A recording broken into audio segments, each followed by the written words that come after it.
Muy buenos días, estimados hermanos y amigos. Una vez más estamos aquí con ustedes con deseo de saludarles en el nombre admirable, nombre glorioso, nombre sublime, el nombre de nuestro gran Dios y Salvador Jesucristo, el Señor. Esto es Sembrando con Fe y Esperanza. Bienvenidos.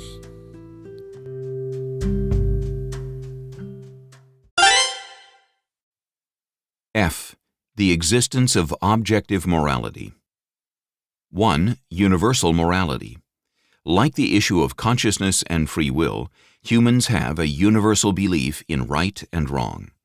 While people do vary over specific behaviors they consider right or wrong, there is universal agreement on the underlying principles of objective morality. C.S. Lewis explains, "If anyone will take the trouble to compare the moral teaching of, say, ancient Egyptians, Babylonians, Hindus, Chinese, Greeks, and Romans, what will really strike him will be how very like they are to each other and to our own. I need only ask the reader to think what a totally different morality would mean. Think of a country where people were admired for running away in battle, or where a man felt proud of double-crossing all the people who had been kindest to him. You might just as well try to imagine a country where 2 and 2 make 5. Men have differed as regards what people you ought to be unselfish to, whether it was only your own family, or your fellow countrymen, or everyone, but they have always agreed that you ought not put yourself first. Selfishness has never been admired.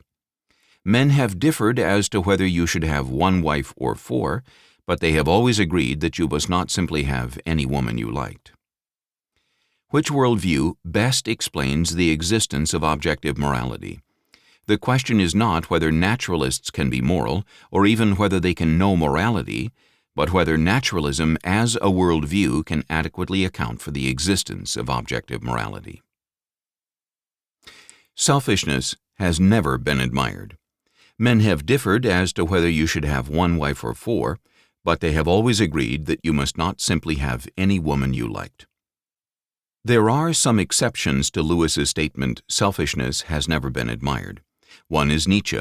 Another is the objectivism of Ayn Rand. Both have garnered many followers. A third appears in the admiration for betrayal that Don Richardson encountered in Irian Jaya and related in his book Peace Child.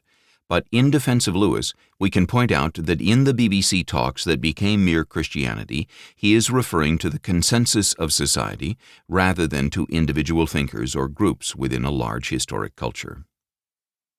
Which worldview best explains the existence of objective morality? The question is not whether naturalists can be moral, or even whether they can know morality, but whether naturalism as a worldview can adequately account for the existence of objective morality. 2. Denying objective morality. Some naturalists may recognize the implications of their godless worldview and claim they don't believe in objective morality. But again, Lewis points out the inconsistency of such a view. Whenever you find a man who says he does not believe in a real right and wrong, you will find the same man going back on this a moment later. He may break his promise to you, but if you try breaking one to him, he will be complaining, "It's not fair," before you can say Jack Robinson. A nation may say treatises do not matter, but then, next minute, they spoil their case by saying that the particular treaty they want to break was an unfair one. But if treaties do not matter, and if there is no such thing as right and wrong, in other words, if there is no law of nature, what is the difference between a fair treaty and an unfair one? Have they not let the cat out of the bag and show that, whatever they say, they really know the law of nature just like anyone else? 3. Can science explain morality? In his book The Moral Landscape, Sam Harris claims science can provide a basis for objective morality. But apologist, speaker, and author Frank Turek notes that Harris smuggles in presuppositions his worldview cannot provide. Science might be able to tell you if an action may hurt someone, like giving a man cyanide will kill him, but science can't tell you whether or not you ought to hurt someone. Who said it's wrong to harm people? Sam Harris? Does he have authority over the rest of humanity? Is his nature the standard of good? To get his system to work, Sam Harris must smuggle in what he claims is an objective moral standard, well-being. As William Lane Craig pointed out in his debate with Harris, that's not the fail-safe criterion of what's right. But even if it was, what objective, unchanging moral authority establish it as right? Only an unchanging authoritative being who can prescribe and enforce objective morality here and beyond the grave is an adequate standard. In The Abolition of Man, C.S. Lewis points out that logic cannot obtain ought from mere descriptions of is, that is, of the way things are. 4. Can evolution explain morality? A few years ago, I, Sean, participated in a public debate with a skeptic about whether or not God is the best explanation for moral values. My opponent appealed to evolution in his attempt to ground objective morality apart from God. But this explanation falls short. Apologists Francis J. Beckwith and Gregory Kokel explain, Darwinists opt for an evolutionary explanation for morality without sufficient justification. To make their naturalistic explanation work, morality must reside in the genes. Good and beneficial tendencies can then be chosen by natural selection. Nature, through the mechanics of genetic chemistry, cultivates behavior we call morality. Beckwith and Kokel note that this creates two problems. First, evolution doesn't explain what it's meant to explain. It can only account for pre-programmed behavior, not moral choices. Moral choices, by their nature, are made by free agents. They are not determined by internal mechanics. Second, the Darwinist explanation reduces morality to mere descriptions of behavior. The morality that evolution needs to account for, however, entails much more than conduct. Minimally, it involves motive and intent as well. Both are non-physical elements that can't, even in principle, evolve in a Darwinian sense. Further, this assessment of morality, being descriptive only, ignores the most important moral question of all. Why should I be moral tomorrow? Evolution cannot answer that question. Morality dictates what future behavior ought to be. Darwinism can only attempt to describe why humans acted in a certain way in the past. 5. God best explains objective morality. The argument from objective morality to God has two simple premises and a conclusion. 1. If objective moral values exist, God must exist.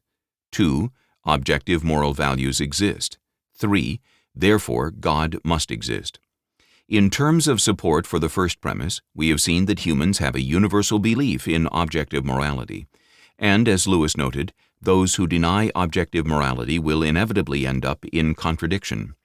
The existence of objective morality is certainly reasonable and better accounts for common human experience than its denial. In The Abolition of Man, the publication of lectures delivered at the University of Durham, C.S. Lewis presents an extensive argument for the unreasonableness of denying moral objectivity, and for the ultimately destructive outcome for humanity if we try to base individual behavior and social polity upon that denial. As for the second premise, Copen notes, just think about it. Intrinsically valuable thinking persons do not come from impersonal, non-conscious, unguided, valueless processes over time. A personal, self-aware, purposeful, good God provides the natural and necessary context for the existence of valuable, rights-bearing, morally responsible human persons. That is, personhood and morality are necessarily connected. Moral values are rooted in personhood. Without God, a personal being, no persons, and thus no moral values, would exist at all. No personhood, no moral values. Only if God exists can moral properties be realized. If these two premises are true, then it follows that God must exist. Even some atheists have noted the connection between God and morality. The late atheist philosopher J.L. Mackie said, "If there are objective moral values, they make the existence of a God more probable than it would have been without them." Thus we have a defensible argument from morality to the existence of a God. And agnostic Paul Draper noted, "A moral world is very probable on theism." As with the origin and fine-tuning of the universe, the origin of life, the existence of consciousness, and the nature of free will, naturalism fails adequately to explain objective morality. Conversely, objective moral values provide positive support for the theistic worldview. 5. Conclusion. Naturalism permeates Western culture, claiming not only that only physical things exist, but also that all phenomena can ultimately be explained by the combination of chance and natural laws. This worldview underlies much rejection of supernatural phenomena such as the deity of Christ and the resurrection. And yet, as we have seen, naturalism cannot account for the origin of the universe, the fine-tuning of the universe, the origin of life, the existence of consciousness, the nature of free will, and objective morality. These are universal human experiences. We have argued that any worldview, such as naturalism, that cannot account for these phenomena ultimately fails to describe reality. And yet, each of these phenomena also provides positive evidence for theism. We agree with Flew. Given these features of the world, the occurrence of the resurrection does become enormously more likely. Part 1. Evidence for the Bible. Chapter 1. The Uniqueness of the Bible. 1. Introduction. People often say to us, "Oh, you don't read the Bible, do you?" Or they say, "The Bible is just another book. You really ought to read." Then they name some of their favorite books. Others have a Bible in their library, describing how it sits on the shelf next to other greats, such as Homer's Odyssey, Shakespeare's Romeo and Juliet, or Austen's Pride and Prejudice. Their Bible may be dusty, not broken in, but they still recognize its historical influence, thinking of it as one of the classics. Still others make degrading comments about the Bible because they are surprised that anyone might take it seriously enough to spend time reading it. I, Josh, was once like them. I even tried to refute the Bible as God's word to humanity. I finally concluded, however, that not accepting the Bible must result from being either biased, prejudiced, or simply unread. Voices like those above brought up many issues with which I grappled. As a result of all my research about the Bible, I concluded that the best word to describe the Bible is the word unique. This chapter focuses exclusively on the unique origin and nature of the Bible, the profound impact it has had on Western civilization, and its responsibility for much of the progress of human history. This chapter will not attempt to demonstrate the validity or truth of the Bible, nor its claims to inspiration, infallibility, or inerrancy, which will be addressed in subsequent chapters. 2. Unique in character. There are several uncommon and distinctive features of the Bible's history, composition, and content. F. Bruce, former Rylands Professor of Biblical Criticism and Exegesis at the University of Manchester, summarizes these characteristics. The Bible at first sight appears to be a collection of literature, mainly Jewish. If we inquire into the circumstances under which the various biblical documents were written, we find that they were written at intervals over a space of nearly 1,400 years. The writers wrote in various lands, from Italy in the west to Mesopotamia and possibly Persia in the east. The writers themselves were a heterogeneous number of people, not only separated from each other by hundreds of years and hundreds of miles, but belonging to the most diverse walks of life. In their ranks we have kings, herdsmen, soldiers, legislators, fishermen, statesmen, courtiers, priests and prophets, a tent-making rabbi, and a Gentile physician, not to speak of others of whom we know nothing apart from the writings they have left us. The writings themselves belong to a great variety of literary types. They include history, law, civil, criminal, ethical, ritual, sanitary, religious poetry, didactic treatises, lyric poetry, parable and allegory, biography, personal correspondence, personal memoirs and diaries, in addition to the distinctively biblical types of prophecy and apocalyptic. Now let us look in more detail into some of these specific characteristics. A.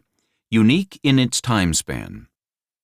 While most scholars agree that all the books of the New Testament were completed by the second half of the 1st century A.D., There is sufficient evidence to confirm that the earliest forms of the Bible were written during the time of the Hebrew exodus out of Egypt, circa 1400 to 1200 BC. This means that the composition of the biblical writings from the earliest book of the Bible to the last of the New Testament writings spans a period of 1300 to 1500 years. In comparison to other literary and historical works, the Bible is exceptional in that it was written and assembled over a vast number of generations.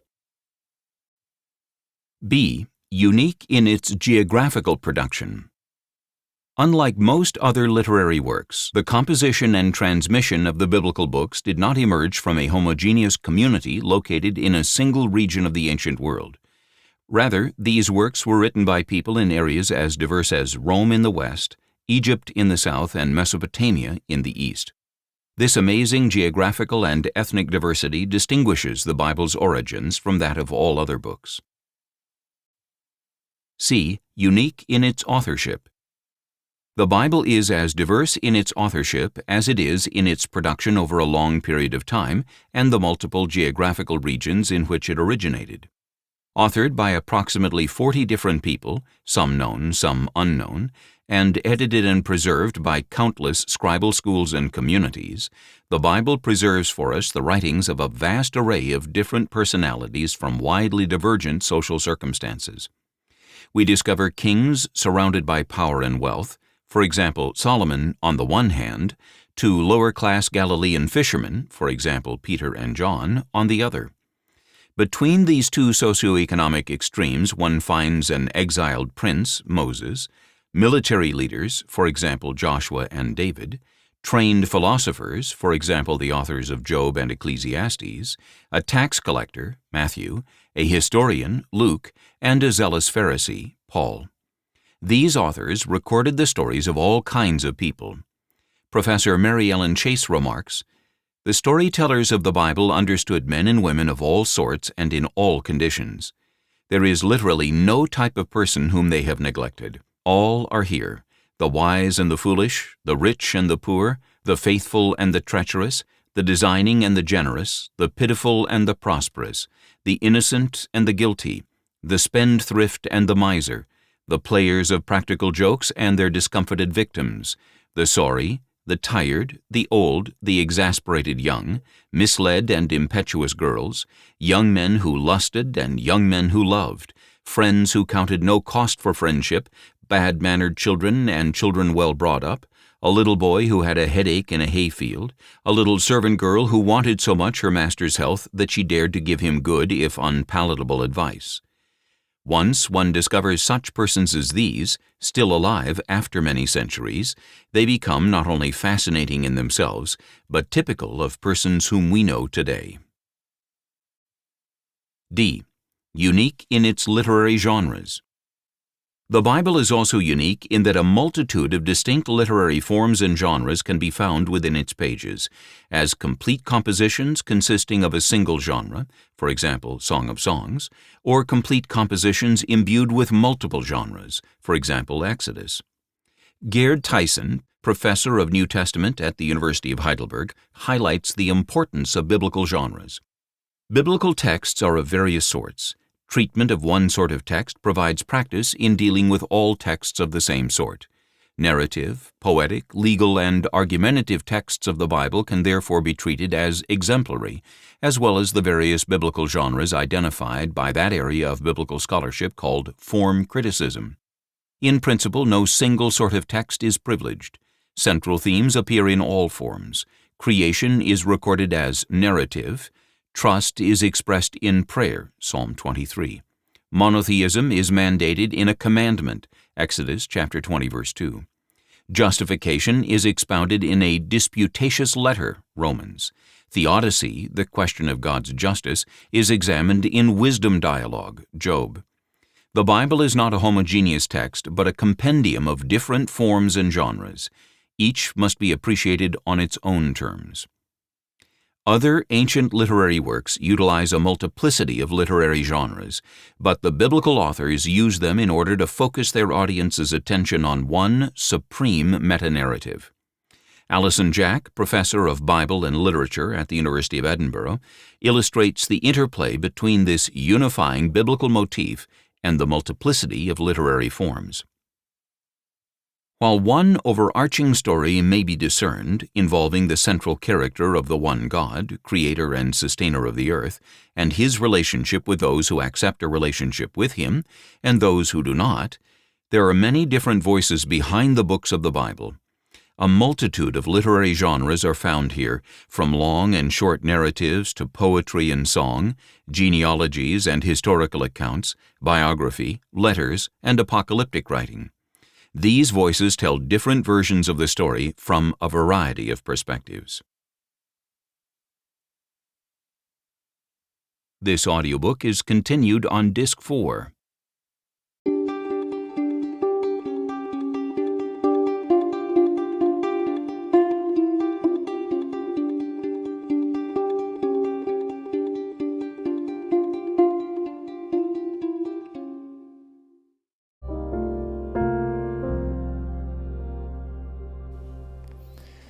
La Iglesia Pentecostal Unida Latinoamericana en Baltimore nos estamos reuniendo en la 8301 Liberty Road, 8301 Liberty Road, Windsor Mill, Maryland 21244. Y nuestras reuniones son los días domingo a las 8 de la mañana. Domingo 8 de la mañana tenemos el servicio de adoración, alabanza y enseñanza de la palabra de Dios. Venga juntamente con su familia y allegados. Serán todos bienvenidos a nuestra reunión dominical. Recuerde, Jesucristo es el verdadero Dios y la vida eterna. Primera de Juan 5:20. Y si otros días madrugamos a buscar la comida que perece, ¿por qué no hacerlo el día domingo para buscar la comida que a vida eterna permanece? Le esperamos.